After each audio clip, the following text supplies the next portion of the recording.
ketemunya paling ya bahas tentang kasusnya. Lu harus konsisten cara. Boleh nggak Firasat menjelaskan secara detail rangkaian yang terjadi, fakta sebenarnya? Saya siap. Saya siap untuk menerima tantangan itu. Karena tidak pernah ada tuntutan terhadap kafe tersebut. Kenapa malah menuduh yang ada satu meja dengan anggota keluarga kalian? Kan aneh.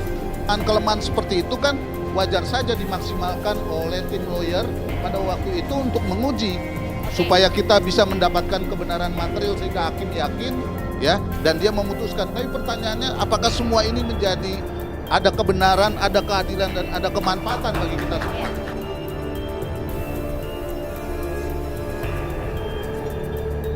Kesaksian suami terkait kematian Mirna Salihin sebelum minum kopi sianida.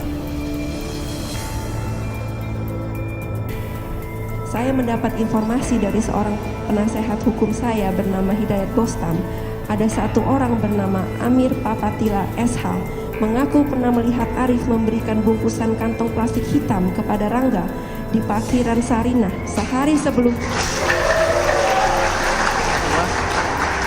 Coba tenang ya, tenang supaya nggak ganggu persidangan. Ya, semuanya tenang. Silakan. Terima kasih, Yang Mulia. Ya, saya ulangi, saya mendapat informasi dari salah seorang penasehat hukum saya bernama Hidayat Bostam. Ada satu orang bernama Amir Papalia SH mengaku pernah melihat Arif memberikan bungkusan kantong plastik hitam kepada Rangga di parkiran Sarinah sehari sebelum Mirna meninggal, yaitu tanggal 5 Januari 2016. Jam 15.50. Pada waktu itu, Rangga memakai baju kotak-kotak. Hal ini bersesuaian dengan fakta persidangan. Pernah ada satu orang yang menemui Rangga di Cafe Olivier, menuduhnya menerima uang dari Arif sebanyak 140 juta rupiah. Untuk selengkapnya akan dijelaskan penasehat hukum saya, Bapak Hidayat Bostam. Paling ya ketemunya paling ya bahas tentang kasusnya. Lu harus konsisten cara. Aku mau tanya satu hal sama kawan-kawan. Kebetulan masih berhubungan dengan kasus J. Sebagai bahan pencerahan biar makin terbuka dan terang benderang kawan. Kira-kira apa yang akan kalian lakukan bila ada anggota keluarga kalian berada di satu kafe, memesan satu minuman, lalu setelah memesan minuman tersebut dia meminumnya lalu dia kolaps? Kira-kira apa yang akan kalian lakukan? Briefing dengan pemilik kafe dan pegawainya? Atau melakukan tuntutan dan melaporkan ke kepolisian sebagai bahan pertanggungjawaban? Ayo, apa yang akan lakukan? Karena kalau aku pribadi, yang pasti akan melaporkan ke aparat kepolisian, melakukan tuntutan terhadap kafe tersebut. Langkah pertama pasti itu. Bukan melakukan briefing ataupun melakukan pertemuan dengan pemilik atau pegawai kafe tersebut. Oke, paham kan? Kalau Jessica itu bukan pembunuh, bukan pelaku. Nah, terlepas dari sisi lain, di luar dari kapasitas gua, ya memang tidak ada bukti untuk hal tersebut. Dari rangkaian sampai terjadinya pembunuhan itu juga tidak ada bukti yang jelas dan kuat. Tapi saya berfirasat bukan hanya berlandaskan hal tersebut. Itu yang saya lihat dan hasilnya seperti itu.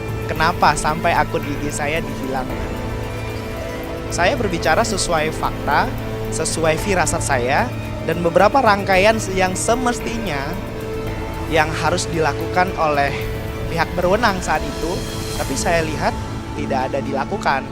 Itu penjelasan dari para ahli hukum pidana, para ahli lab forensik, semua mereka ada komentar dari pihak lain bahwasanya mereka tidak melakukan sesuai prosedural.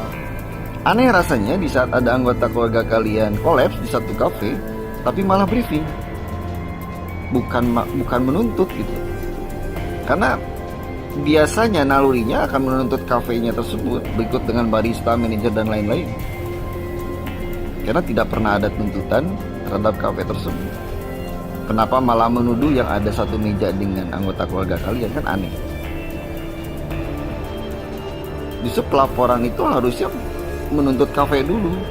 harusnya. Sedangkan kenyataannya tidak pernah ada tuntutan terhadap kafe tersebut, kawan. Yang ada pertemuan pasangannya, keluarganya dengan pegawai kafe tersebut.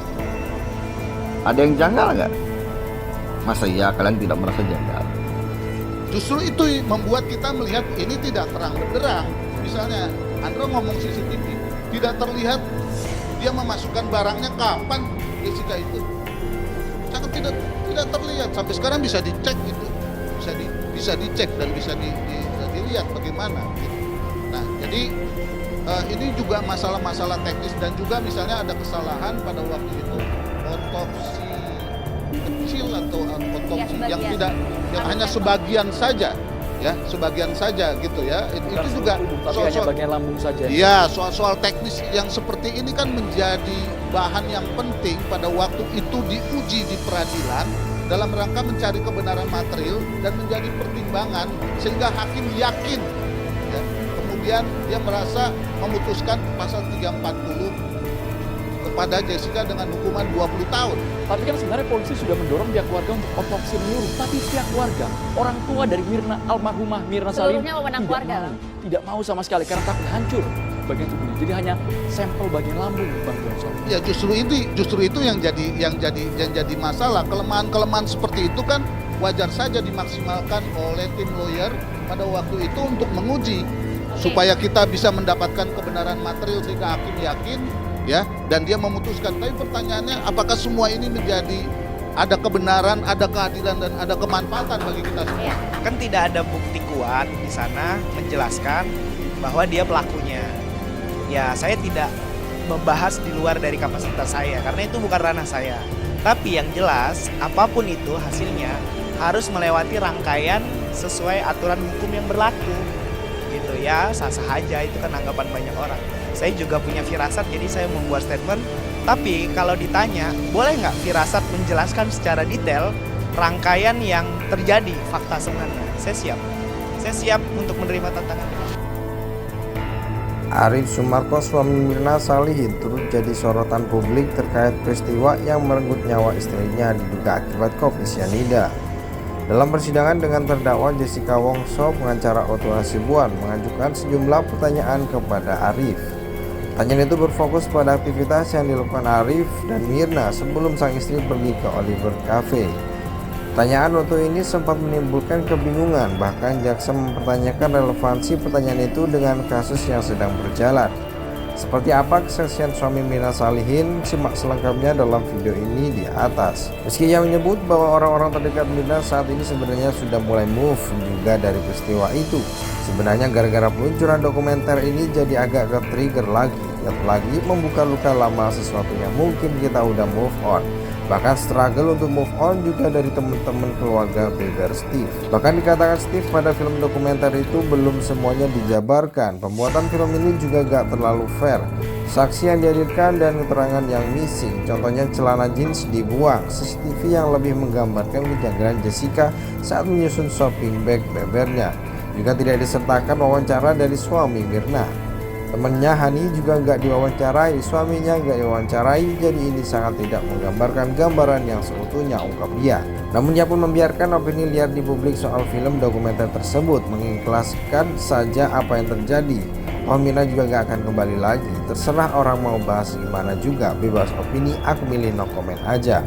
Sementara itu diketahui jika Wayan Mirna Salihin meninggal dunia pada 6 Januari 2016. Ia tewas setelah meminum kopi di Cafe Olive.